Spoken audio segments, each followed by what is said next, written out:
"Security, this man is dirtying my car with his greasy hands. Get him away before he leaves oil stains on my leather seats." "Tell me, mechanic, do you even own soap? Before we begin, tell me in the comments where in the world and what time you're watching this. I always check your replies. And don't forget to like, subscribe, and hit the bell icon, because what you're about to witness is a story you'll never forget. Imagine standing in a corporate parking lot surrounded by gleaming luxury cars, where power and arrogance dripped from every corner.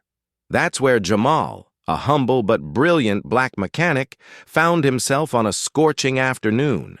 His overalls were stained from long hours in the shop, his hands calloused, carrying the stories of years spent repairing engines others had long given up on. He wasn't supposed to be here, at least not according to her. Victoria Stanton, the icy-faced CEO of a billion-dollar company, looked at him as if he were invisible, yet somehow still offensive to her polished world. Her pearl-white Tesla, sleek and spotless, had suddenly refused to start. The employees whispered nervously. No one dared approach her car. Victoria's reputation was legendary, brilliant, ruthless, feared. But Jamal had been called in almost by accident because the regular on-site technician was out sick. He arrived. With his simple toolkit, unaware of the humiliation awaiting him, Victoria stepped out, towering in her heels, her tailored suit catching the sunlight. She crossed her arms and sneered, her voice sharp enough to slice through the thick air. "So this is my rescuer? They send me a grease monkey covered in dirt to touch my car? Tell you what, if you can fix this engine, maybe I'll marry you. Though frankly, I'd rather marry the wrench you're holding. It probably has more class." Laughter erupted from a few employees gathered nearby. Her words weren't just an insult, they were a performance. Every syllable dripped with superiority, meant to remind Jamal of his place. But Jamal did not flinch. His eyes, deep with a quiet fire, stayed on the car, not on her. He had heard such words before, all his life. Words meant to belittle, to make him feel small. But he also knew engines better than anyone in this lot. The crowd watched as Jamal crouched, inspecting the car, while Victoria stood with mock impatience. "Hurry up, hero. Some of us have board meetings worth more than your annual salary." Another cruel jab, another round of stifled laughter. Jamal opened the hood, and the problem revealed itself instantly. A failed inverter, a rare but solvable issue. Most mechanics would need hours. Jamal knew he could bypass it in under 30. Minutes with the right adjustments. His hands moved with confidence, his tools clicking against the polished machine. Sweat gathered on his brow, but his focus never wavered. Every turn of the wrench was not just work. It was a quiet declaration of dignity. Victoria, bored and restless, pulled out her phone and began live streaming to her thousands of followers. "Look at this," she said, tilting the camera toward Jamal. A Cinderella story in reverse. Except instead of a prince, I get this. Her followers flooded the chat with laughing emojis, heartless comments about grease, dirt, and class. Jamal heard every word, but he refused to give her the satisfaction of a reaction. As the minutes ticked by, a silence grew. The engine, once lifeless, began to hum softly under his touch. The spectators leaned in, curiosity replacing mockery. Even Victoria's smirk faltered slightly when the dashboard lights flickered to life. Jamal adjusted a final wire, tightened a bolt, and then stepped back, wiping his hands on a rag. He turned the key. The Tesla roared back to life. A hush fell. The impossible had been done, and the man they mocked had done it with calm precision. For the first time, Victoria's mask cracked. She forced a laugh, trying to regain control. "Well, what do you know? The monkey dances. Should I send you a banana as a tip?" But before anyone could laugh this time, Jamal finally spoke.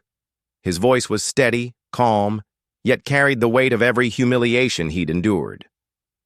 "No need for a banana. Respect will do just fine." The parking lot froze. Employees exchanged looks, some embarrassed, others secretly cheering inside. Victoria's face tightened, her power suddenly challenged in front of an audience. She opened her mouth to fire back, but for once, words failed her. Jamal packed his tools, his movements unhurried, his pride intact. To the crowd, he looked like a man leaving with nothing. But in truth, he carried something greater than money or titles. He carried his dignity. And that, he knew, was worth more than all her millions. But what Jamal didn't know yet was that this moment, this simple act of repairing an engine under humiliation, was only the beginning. His life was about to change in ways neither he nor Victoria could ever predict. Because sometimes the people who mock you the loudest end up needing you the most. As the hum of the engine filled the air, a storm quietly brewed, one that would turn this act of mockery into a story of justice, pride, and unexpected redemption. The engine purred smoothly, but the silence in the parking lot roared louder than any machine. Jamal began walking away, toolbox in hand, when a voice cut through the air. It wasn't Victoria's this time. It was her assistant, a young woman named Clara, who had witnessed the entire scene. "Excuse me, sir," she called, her tone far more respectful than her boss's. "That was remarkable. Do you have a card?" Jamal turned, slightly surprised. He wasn't used to executives, or anyone in Victoria's world, asking for his business card. Slowly, he pulled one from his pocket and handed it to her. Clara took it with both hands, as though it were something valuable. Victoria, noticing this, snapped sharply. "Clara, enough! We don't hand out free publicity to help." Her voice dripped with disdain again, but this time the crowd didn't laugh. The air had shifted. That night, Victoria posted a polished video on her company's social media, editing out the cruel remarks, presenting herself as the tough but charming CEO who had challenged a mechanic and inspired him to greatness. But what she didn't realize was that Clara and a few other employees had filmed the real incident. The raw video of her insults, the humiliation, and Jamal's quiet, powerful response spread across the internet like wildfire. Within hours, hashtags flooded social media, #RespectTheMechanic, #Dignity over money, #FixThisEngine. For the first time in her career, Victoria wasn't trending for brilliance or success. She was trending for cruelty. Commenters tore apart her arrogance, her blatant racism, her casual humiliation of a hard-working man. And in the center of it all was Jamal, whose calm dignity turned him into an overnight symbol of resilience. Jamal had no idea at first. He woke the next morning to dozens of missed calls, texts, and emails, his small mechanic shop usually struggling. To find clients, now had a waiting list of weeks. Reporters stood outside his garage, wanting interviews. Customers who had ignored his business before were suddenly desperate to get on his schedule, not just for his skill, but to say they supported him. Victoria, meanwhile, sat in her high-rise office, seething. The board of directors had called an emergency meeting. Sponsors were pulling out, accusing her of damaging the brand. "Do you realize what you've done?" one board member snapped at her. "This company thrives on reputation.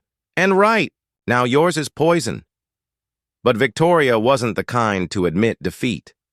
She decided to twist the narrative. She called a press conference, standing before the cameras with her trademark smile. "It seems my little joke was misunderstood," she said smoothly. "Mr. Jamal is not only talented but an inspiration. I was testing him, pushing him to prove himself, and he did. I'd be honored to partner with him to bring more opportunities to skilled mechanics everywhere." The cameras flashed, the words rehearsed. But the public wasn't fooled. The leaked footage had shown her true nature, and the world had already chosen its hero. Jamal, invited to the same press conference, arrived wearing his simple overalls, not a suit, not a tie, just himself. Standing at the podium, he looked out over the sea of cameras and microphones. His voice was calm, steady, the same as in the parking lot. I don't need jokes. I don't need tests. I've been proving myself my whole life, not to people like her, but to myself, to my community, and to the families who trust me with their cars. Respect isn't earned by belittling others. It's earned by how you treat them. The audience erupted in applause. Even journalists who rarely clapped during press events found themselves moved. Victoria's smile faltered, the mask slipping once more. For the first time, she realized this wasn't a game she could win with charm and spin. In the weeks that followed, Jamal's shop flourished. Donations poured in from supporters across the country. He expanded, hiring other mechanics who had faced discrimination and needed opportunities. His garage became more than a place for fixing cars. It became a symbol of resilience, of dignity reclaimed. And Victoria. She was forced to resign as CEO. Her empire crumbled, not because she lost her wealth, but because she lost something far more important, the respect of the people. But the story didn't end there. One evening, months later, Jamal was closing up the shop when a familiar car pulled into the driveway. The pearl-white Tesla, the same one that had started it all. Victoria stepped out, no longer in heels, no longer in a tailored suit. Her hair was unstyled, her eyes carrying exhaustion instead of fire. "Jamal," she said quietly, almost a whisper. "The car. It broke down again." For a moment, Jamal simply stared. The memories of her cruel words came flooding back. He could have turned her away. He could have humiliated her in return. But instead, he wiped his hands on a rag and walked toward the car. "I'll take a look," he said simply. Victoria's eyes widened, not with arrogance this time, but with something closer to shame. "Why?" she asked. "After everything I said to you, why would you help me?" Jamal looked at her, his expression calm but firm. "Because dignity isn't about how you treat me. It's about how I choose to treat you. I fix engines. But more than that, I refuse to let bitterness define me." He opened the hood, his hands moving with the same quiet confidence as before. The engine came back to life, humming softly under his touch. Victoria stood in silence, tears brimming in her eyes, not for the car, but for the mirror he had held up to her. For the first time, she saw herself not as a powerful CEO, but as a broken person in need of repair. As Jamal handed her the keys, he said one final line, the words sharp yet merciful. "You mocked me with a promise you never intended to keep. But I kept mine. I fix what's broken, even when it's not just engines." Victoria drove away, her pride shattered, her heart heavy. And Jamal? He walked back into his shop, greeted by the sound of laughter and work, surrounded by a community that saw him not as a mechanic, but as a man who embodied dignity, resilience, and quiet strength. The story of the mocked mechanic and the cruel CEO became more than a viral video. It became a parable, a reminder that respect cannot be bought, mocked, or faked. It must be lived every day in every choice. And in that truth, Jamal stood taller than any skyscraper, richer than any fortune, and freer than any CEO who thought power was measured in insults. Because in the end, engines may fail, reputations may crumble, but dignity, once claimed, can never be taken away.